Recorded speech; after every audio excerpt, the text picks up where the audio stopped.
कैसे हो प्यारे बच्चों। उम्मीद करते हैं आप सब बहुत बढ़िया होगे। ठीक है, आइए तो प्रश्न शुरू करते हैं प्रश्न नंबर 41 से। प्रश्न नंबर 41 कह रहा है, वे कौन सी छोटी से छोटी संख्या है जिसे किसी सम संख्या में जोड़ने या घटाने पर वे विषम संख्या होगी। देखो मान लो कि एक सम संख्या है 6 मान लेते हैं। ठीक, अब अगर इसमें 0 जोड़ो या 0 घटाओ कुछ भी फर्क नहीं पड़ने वाला, ये सम की सम रहने वाली है। अब अगर इसी में 4 जोड़ लें तो 10 बनते हैं, 4 घटा लें तो 2 बनते हैं, वो भी सम ही रहने वाली है, तो ये भी नहीं हो सकता। इसी के साथ अगर 6 में 2 जोड़ लें तो 8 घटा लें तो 4, ये भी सम नहीं बन सकता। लेकिन अगर हम 3 जो एक के एक विषम संख्या है उसे जोड़ें तो 9, घटाएं तो 3, विषम संख्या बन रही है, तो इसलिए इसका उत्तर हो गया 3। ठीक है, अगर सम में से सम घटाते हैं तो उत्तर हमेशा सम आता है, और सम में से विषम घटाते हैं तो उत्तर हमेशा विषम आता है। ठीक है, आ जाइए प्रश्न नंबर 42 ले लेते हैं। प्रश्न नंबर 42 हमसे कह रहा है, दो संख्याओं का योग 600 है एवं उनका अंतर 240 है, तो छोटी संख्या क्या होगी। ठीक है, आइए दो संख्याओं का योग यानी कि x प्लस वाई जो है वो तो 600 है, और x माइनस वाई यानी कि अंतर जो है वो है 240। ठीक है बच्चों, तो y प्लस वाई माइनस वाई से कट गया, हमारे बचा ये 2x और 600 840। ठीक है, तो x बराबर 840, ये गुणा में है तो यहाँ भाग में आ जाएगा, तो संख्या हमारी हो गई 2 चौक 8, 2 दूनी 4 और 0 बार में 0 चला गया, तो 420 संख्या हो गई। दूसरी संख्या क्या, छोटी संख्या, तो ठीक है, जो योग कितना था इन संख्याओं का 600, एक संख्या 420 है उसमें से। ठीक है, तो 420 घटाएंगे तो संख्या बच जाएगी 180, आ गया आपका उत्तर। ठीक है, अगला प्रश्न ले लेते हैं। ये कह रहा है प्रश्न नंबर 43।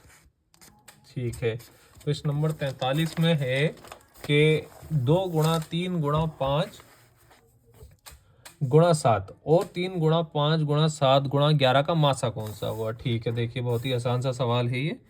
प्रश्न नंबर 43, 2 गुणा 3 गुणा 5 गुणा 7, पहले के तो खंडीय हैं और दूसरे के हैं 3 गुणा 5 गुणा 7 गुणा 11। ठीक है, देखो बच्चों तुम पता होगा कि जब हम संख्याओं का खंड बनाते हैं तो वो संख्या जो सब में होगी केवल उसे ही मासा के लिए लिया जाता है। ठीक है ना, तो देखो ऐसे कौन कौन सी संख्याएं हैं जो तीनों में है। ठीक है, देखो जैसे 3 मतलब दोनों में है तो 3 गुणा, और कौन सी है 5 तो गुणा 5, और कौन सी है 7।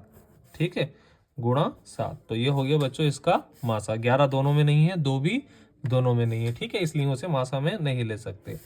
अब आ जाइए प्रश्न नंबर 44। ये कह रहा है, निम्नलिखित में से कौन 1 के बराबर है। यानी कि 1 कब हो सकता है कि ऊपर जितना है नीचे भी उतना हो भाग में, तो जब हम भाग करेंगे तो उतना ही आएगा। देखो पहला देख लो, पहला कह रहा है 0.8 के 7 से गुणा होगा, 8 7 56। ठीक है, तो ऊपर तो आ गया 5.6।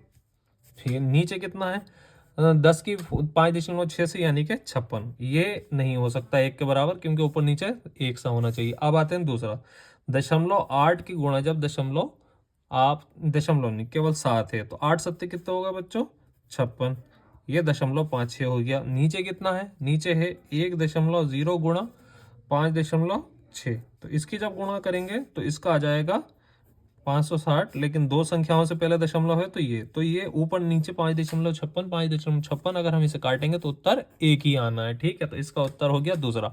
लेकिन इस सवाल में एक गलती कर रखी है ऑप्शन में। आप इसका ऑप्शन नंबर 4 देखो बच्चों, ऑप्शन नंबर 4 में है 0.8 की गुणा 7.0। देखो बच्चों 7.0 और 7 एक ही संख्या है। ठीक है, तो इसका उत्तर भी कितना आएगा 8 7 56। ठीक, और नीचे क्या दे रखा है 1.0 और 5.6 जो कि इसमें दे रखा था, उसका भी क्या आएगा उत्तर 5.6, तो इसका भी उत्तर 1 आ रहा है। ठीक है, तो इन्होंने उत्तर गलत दे रखा है, लेकिन आपको कैसे निकालना है वो मैंने आपको बता दिया है। आइए प्रश्न नंबर 45 की तरफ चलते हैं। प्रश्न नंबर 45 कह रहा है 3/4 को भाग करना है 3/4 से ही और गुणा 2 प्लस 3/2 बराबर है, मतलब इसका उत्तर हल करना है। सबसे पहले तो देख लो 3/4 है, 3/4 के बाद जो भाग है उसे गुणा में कन्वर्ट कर देंगे तो संख्याएं बदल जाएंगी।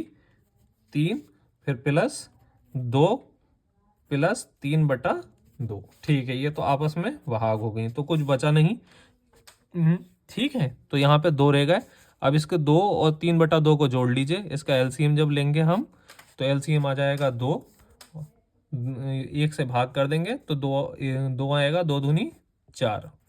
इसको भाग करेंगे तो 1 आएगा, 1 तिया 3। ठीक है बच्चों, तो हमारा उत्तर इस तरह आ जाएगा 4 3 7/2। ठीक। 46 प्रथम पांच सम संख्याओं का औसत क्या होगा। देखो सम संख्याएं कह रहे हैं, देखो सम संख्याएं निकालने का एक सूत्र होता है योगफल निकालने का। ठीक है, तो 5 संख्याएं, जो प्रथम 5 संख्या हैं उनका औसत पूछ रहा है तो जरूरी है कि उसका योगफल भी पता हो। तो उसके योगफल का सूत्र होता है n इंटू n प्लस 1। ठीक है, तो संख्याएं कितनी हैं 5, तो संख्याएं 5 हैं तो 5 बाहर आ गया और 5 प्लस 1 अंदर। तो ये क्या बन गया 5 गुणा 6, तो 5 छंग कितना हो गया 30। ये 30 जो योग है कितनी संख्याओं का है 5 संख्याओं का, भाग कर दीजिए तो 5 छंग 30, ये इसका आ गया उत्तर। ठीक है बच्चों, अब इसका दूसरा तरीका भी है, अगर आप फॉर्मूला याद रखना नहीं चाह रहे तो देखो सम 5 ही सम संख्याएं कही हैं तो पहली सम संख्या कितनी हो गई 2, दूसरी 4, तीसरी 6, चौथी 8 और पांचवी 10। देखिए कितने के बराबर हैं 2 4 6 6 6 12 12 8 20 20 10 30। ठीक, कितनी संख्या है 1 2 3 4 5, 5 से भाग कर दें, 5 छंग 30 आपका उत्तर आ गया। ठीक है, आइए प्रश्न नंबर 47 ले लेते हैं। प्रश्न नंबर 47 में कहा गया है एक साइकिल सवार 3 मिनट में 1.2 किलोमीटर दूरी तय करता है तो उसकी गति प्रति घंटा क्या होगी। ठीक है, देखो एक साइकिल 3 मिनट में, कितने मिनट में 3 मिनट में कितना चलती है 1.2 किलोमीटर। ठीक है, तो 1 मिनट में कितना चलेगी बच्चों, 1 मिनट में चलेगी 1.2/3। ठीक है, ये 3 इधर आके भाग में आ गया। अब चाल जो है कितने किस में पूछ रहा प्रति घंटा में। बच्चा बताओ घंटे में कितने मिनट होते हैं 60, तो 60 मिनट में फिर तो 60 मिनट में हो जाएगा 1.2/3 गुणा 60। अब 3 चौक 12.4 हो गए, जब इसकी गुणा करेंगे तो उत्तर आ जाएगा 24। ठीक है, तो आपका इस सवाल का उत्तर हो गया 24। आइए प्रश्न नंबर 48 ले लेते हैं। प्रश्न नंबर 48 कह रहा है यदि 4 कलम का मूल्य 16 पेंसिल के मूल्य के बराबर है तो 96 पेंसिल के बदले में कितने कलम लिए जा सकते हैं। ठीक है बच्चों, देखो 16 पेंसिल का मूल्य कितने के बराबर है, 16 पेंसिल का मूल्य बेटे कितने के बराबर है आपका 4 कलम के बराबर। ठीक है, तो एक पेंसिल का मूल्य कितने के बराबर होगा 4/16 के बराबर। कितनी पेंसिलों का पूछा है 96 पेंसिल, तो 96 पेंसिलों का मूल्य कितने कलम के बराबर होगा 4/16 गुणा 96। ठीक है बच्चों, 16 से 6 बार में 96 कट जाएगा, 4 छंग 24 इसका उत्तर, यानी कि 96 पेंसिल 24 कलम के बराबर होंगी। ठीक है ना, आपका उत्तर आ गया। आइए प्रश्न नंबर 49 ले लेते हैं। ठीक, प्रश्न नंबर 49 ये कह रहा है x का मान क्या होगा यदि x का 5% प्लस 75 का 16% 16 के बराबर हो। ठीक है, आइए प्रश्न ले लेते हैं। ठीक, देखो सबसे पहले देखो x का कितना प्रतिशत, x का कह रहा है 5%। देखो 5% क्या होता है 100 में से 5 मतलब 5%, तो इसे किस तरीके से लिख सकते हैं 5/100। ठीक है, फिर उसके बाद में वो कह रहा है कि प्लस 75 होना है इसमें। ठीक, फिर जो 75 है उसका कितना 16%, तो 16% को भी कैसे लिख सकते हैं 16/100। ठीक, 100 में से 16 मतलब 16%।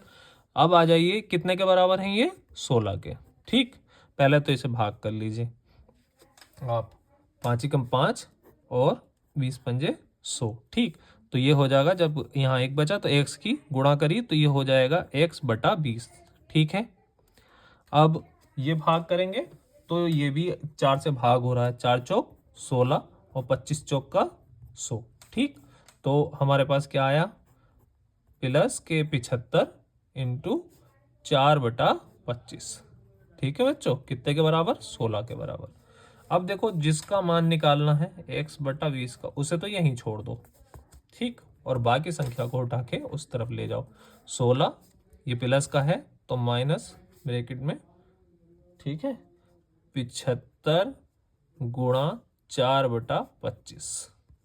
ठीक है, कर लीजिए ऐसे। 25 को 25 दिया 75, 3 चौक 12, तो ब्रैकेट जब खुला तो 16 माइनस 12, x/20 बराबर 16 माइनस 12।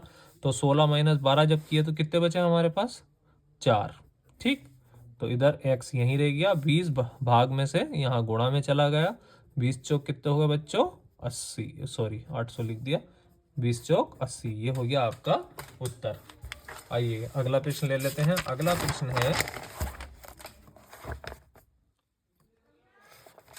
एक घड़ी साज यानी कि घड़ी बनाने वाला, पुरानी घड़ी 87 में खरीदी इसने इसकी मरम्मत पर 10 रुपए लगाया तथा फिर उसे 105 रुपए में बेच दिया। उसे लाभ या हानि ज्ञात करें। देखो विक्रय मूल्य कितना है, यानी कि जिसपे बेचा है वो है बच्चों 105 रुपए। अब देखो घड़ी खरीदी कितने में, घड़ी खरीदी 87 रुपए में। ठीक, 10 रुपए मरम्मत के लगाए तो वो भी तो खर्चा ही हुआ। ठीक है ना, तो कुल यानी कि उसे वो घड़ी कितने रुपए की पड़ी, 97 रुपए की। ठीक है, बेची 105 में, घटा लीजिए 105 में से 97 घटाएंगे तो आपको 8 रुपए का लाभ हो जाएगा। ठीक है, तो उत्तर हो गया 8। आशा करते हैं आपको सवाल समझ में आए होंगे, और जो सवाल आपको समझ में नहीं आया वो आप कमेंट बॉक्स में पूछ सकते हैं। Thank you.